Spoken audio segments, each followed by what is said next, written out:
Hi everyone, welcome to Lola's Frugal Life. This is episode number 277.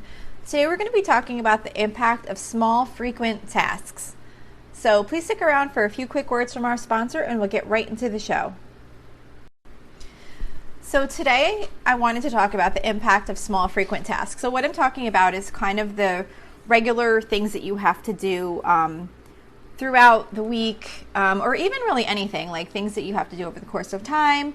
Sometimes we have things that can be accomplished more easily by breaking them down into smaller tasks that we can do when we have a few minutes. And often, certain tasks, if we break them down and do them more frequently, they become less time consuming overall because they sometimes require more effort to accomplish when you wait and then kind of do it all at once. And also, a lot of times we just don't have those longer spans of time available to get these types of things done. And due to the nature of the task, they might just feel like more manageable by doing little pieces at a time than tackling them for longer periods of time less frequently. So I'm going to share some examples of some tasks that I have found become much more manageable by doing small bits of them on a more frequent basis than waiting and kind of getting everything done like once a week or every other week or something like that. Of course, these tasks might not be the best way for you to do things, the ones I'm specifically sharing, but I thought that just by sharing some examples of things that I have found easier to break down and do more frequently than less frequently for a longer amount of time, it might give you some ideas of something you could break down into smaller pieces to make things a little bit easier. And the thing is too with these tasks, the great thing about breaking them down is that a lot of time you can find little bits of time where you can squeeze things in, where maybe if you wait to do something that's going to take you like a half hour to an hour, if you do it once a week, it might be more difficult to find that long of a span of time to get these things done. But a lot of times you can find like little bits of time throughout the day where you can get a little bit of something done. So while you might not have a full like half hour or an hour to devote to certain things, you might be able to find little spaces of time. Like for example, maybe you're waiting for something to finish in the oven. Maybe you're waiting for water to boil. You might have a short break between dropping off one child and picking up another child. Really, whenever you might have a few minutes to spare here or there in your day, you can take advantage of that time to try and get a little bit of something done. So some of the things that I have found helpful, one thing that's really big for me is tracking expenses and recording like my transactions. So I have found it to be so much easier to take 10 to 15 minutes a day to record and reconcile all of my checking and credit card activity. And whenever I'm not able to keep up on doing this, it takes me so much more time because I can't always remember what the transactions were for. It's funny how like 4 or 5 days can go by and I just literally cannot remember what certain purchases were for. Like, what did I get at Target? What did I stop at the food store to like pick up something extra? Or, whatever it was, if I can record it like that day or the next day, it's just so much quicker because I don't have to spend time trying to figure out what the transactions were, because I do often forget. Even when I have the receipt, I just still can't remember because certain times, the descriptions aren't done in a way where you can necessarily easily see what the items were for. And especially when I make purchases at one place that go to different budget categories and I'm trying to look at a receipt and figure out like what the different things were for so I can put them in the right budget category. I usually eventually do figure it out, but it just takes a lot more time and effort.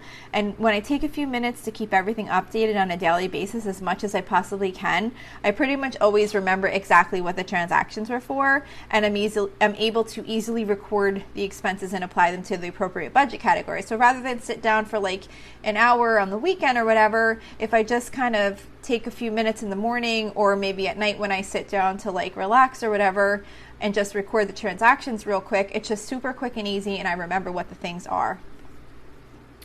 Also, another thing I've been doing is with paying bills. So this is something I just kind of started trying to make a habit lately, is trying to pay bills when they arrive.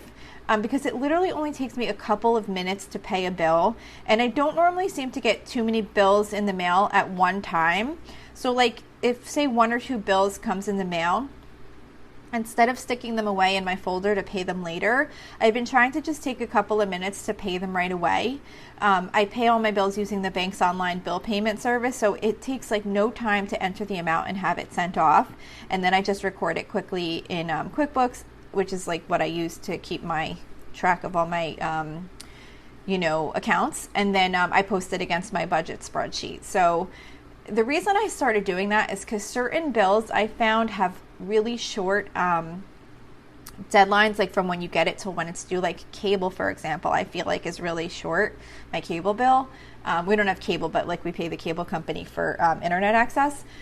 And I have found that like sometimes I don't realize that like an extra week went by when I should have paid bills, and it was just a really busy weekend. And then by the time the next week comes and I go to pay bills, I find out that I'm now late on the cable bill. So I've been trying to just, if a bill comes in the mail, I'll just take like a few minutes when I sit down for the night and just pay it real quick. It takes like no time, and then I don't have to worry about accidentally paying something late and then getting a late charge. So that's just something that I've been trying to do that seems to be working well, but like I said, I just started it. Another thing is meal planning. So I used to spend a ton of time with meal planning. And in general, if any of you listen to my meal planning episodes, you know that I've definitely simplified my meal planning with rotating meals regularly so that I have like a basic plan to work with. And if I'm not too busy, I can switch out something new, switch out a meal for something new. But if I don't have time or energy, I still just use the basic plan. But the way that I've broken down meal planning into small tasks, above that simplifying that I use by doing the meal rotations, is that what I do is I try to plan a future meal like pretty much every single day. So for example, if we're having hamburgers tonight for dinner and my general meal plan says that we have them every 2 weeks, I put that meal on my meal plan for 2 weeks from now. So I use a meal planning app, but this could be done in a notebook or a notes app or however you track your meals. But even like for the meals that I don't rotate on a regular basis, I still try and do that. So like say for example, if we had something like lasagna, like I don't make that often.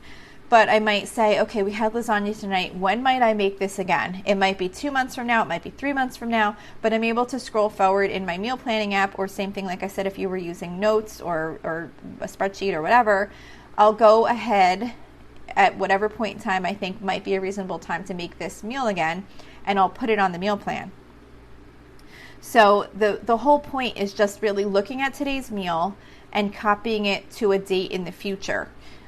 So I'm constantly filling in days for future weeks, and it only takes me like a minute because it's literally just one meal. It's like, okay, what did we have today? When might I make this again? If it's a regular rotation, I just go forward 2 weeks or whatever the period of time is. Or if it's something I don't make that often, I might say, okay, well, maybe this is something I might want to make again in 2 months. Go ahead, put it on. It takes me like no time because I'm not thinking about like figuring out a meal. It's just the meal we already had.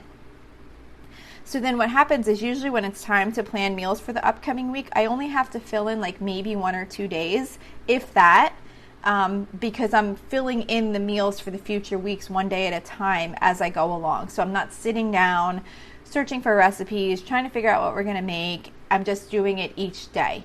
So that has really helped me a lot. And I can do that pretty much at any time. Even if I'm at work and I'm on my lunch break, I could just look real quick. Oh, what are we having for dinner tonight? Okay, when am I going to make this again? And I go forward and put it on that future week's meal plan. Grocery shopping list is also another thing that I kind of work on little bits at a time. So the meal plan app that I use creates a grocery list for the meals that are in my meal plan for that week. And then in addition to that, of course, I have a list of general things that I purchase every week, like milk, eggs, bread, that type of stuff. So once I have my list together, I check the fridge, the freezer, the cabinets, what I'm going to, while I'm doing things, to check them off my grocery list. So rather than like doing it all at once and saying like, okay, I got to go through my whole list and go downstairs in the freezer and see what meat I have. And then I got to check the cabinets to see what pasta I have. And then I got to check the fridge to see if we have eggs or whatever. What I do is just while I happen to already be going to the fridge, the freezer, or the cabinets for some other purpose, that's when I'll try and check. So I'm kind of working on it throughout the week up until the day when I actually have to go shopping or place my online pickup orders. So like, for example, if I'm pulling out frozen shredded cheese for a meal, while I'm there, I'll check how many packages of frozen cheese I have. So then I can go to my shopping list and say like, okay, it says I need 2 packages of cheese. Well, I see that I already have one that's not planned to be used. Check that off, and then I know I need 1.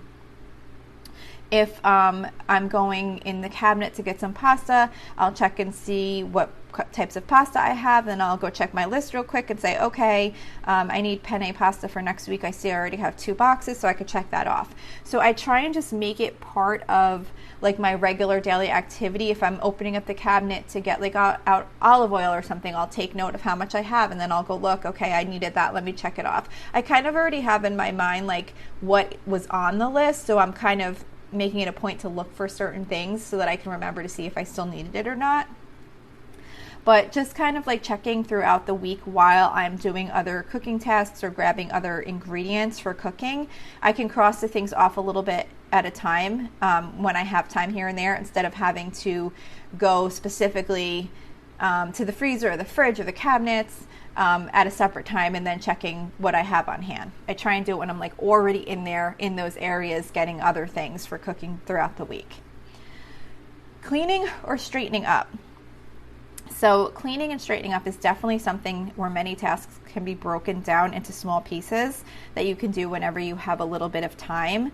So one example I have of this is that my daughters are often in a hurry to get out to school or work, and they leave things all over the bathroom sink, like brushes and face creams and I don't know, like eyebrow brushes and whatever, just all kinds of random stuff. And it's not something that I should have to clean up. I totally get that. And we're working on that, getting to a point where they can give themselves a little more time so that they can clean up before they leave. But either way, the point is that it drives me crazy waiting for them to get back and have them put their things away. So instead, what I started doing recently is instead of getting really annoyed at the messy bathroom every time I go in there, I just started putting one thing away at a time, either if I went into the bathroom or even if I just walked by it. So just putting one thing away felt like nothing. And before I know it, the bathroom would be back to normal. So like I said, of course, we're working on getting that to not happen anymore. But really, it's more just the point of like whether or not it was my responsibility to clean up the stuff. The point is more just that there's a bunch of stuff out. And rather than saying, oh my gosh, I have to go in there now for 20 minutes and clean up all this stuff, if I happen to walk by the bathroom or happen to walk in the bathroom, I would pick up one thing and put it away.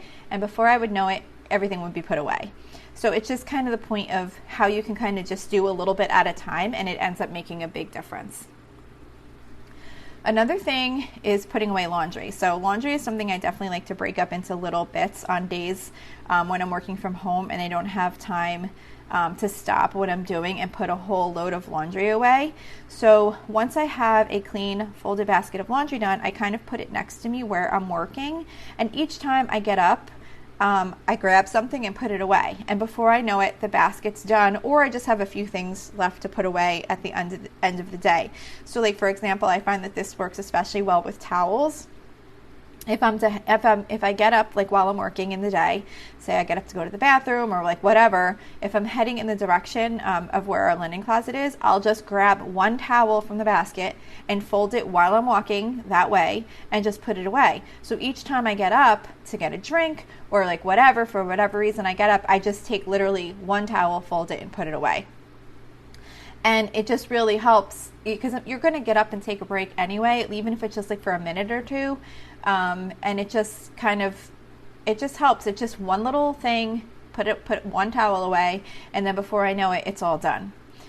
So just try and think about what tasks you can break down into smaller pieces. Of course, the things that I was able to break down might not work for you, or you might not even want to do that. You might enjoy doing them all in one big shot of time. But it's more just about thinking about what things are you struggling with, or what things maybe you don't like doing for a long period of time. Like maybe you don't like sitting down and paying bills for like a half an hour to 45 minutes on the weekend, and you'd like to just do them as they come in. Or maybe you'd like to, do your meal planning more quickly. Like I said, the things that I gave examples those are just things that work for me. But it's more just about trying to just provide you with some examples so you can really maybe think about some of the things that you have to do on a regular basis that you might be able to break down into smaller pieces and fit them into those little spare moments that you have throughout the day so that you could make progress on them throughout the day and not having to spend a longer amount of time to have to sit down and really devote to getting those things done. So I'm hoping that these examples will get you thinking and help make your life a little bit easier. So that's all I have to say about this topic today. I hope this was helpful. Don't forget you can email me with any questions or suggestions at lolasfrugallife@gmail.com. You can follow me on Facebook and Instagram at lolasfrugallife. You can find blog posts for each episode on my website at lolasfrugallife.com. And we also have a private listeners group at facebook.com/groups/lolasfrugallife. And if you enjoy the show, please make sure to subscribe on Apple Podcasts, Spotify, YouTube, or wherever you listen from. And I would really love it if you'd screenshot the show and tag me on Instagram so I can see that you're listening. Also, if you can take a couple of seconds to rate and review the podcast, that would be really helpful to me. That is what helps the show grow because it pushes it up higher in search results. Also, if you're interested, there is a link to financially support the podcast in the episode details. That's it for today. Thank you so much for listening, and I hope you have a really awesome day. Are you in the mood to learn something new? Well, Skillshare is now offering 1 month free of Skillshare Premium. Unlock a passion, side hustle, or new professional skill with thousands of classes in design, business, and more. Start your 1 month free trial now by using the link within the podcast notes for this episode. There's no commitment and you can cancel at any time. So why not go ahead and learn a new skill that you have always wanted to have?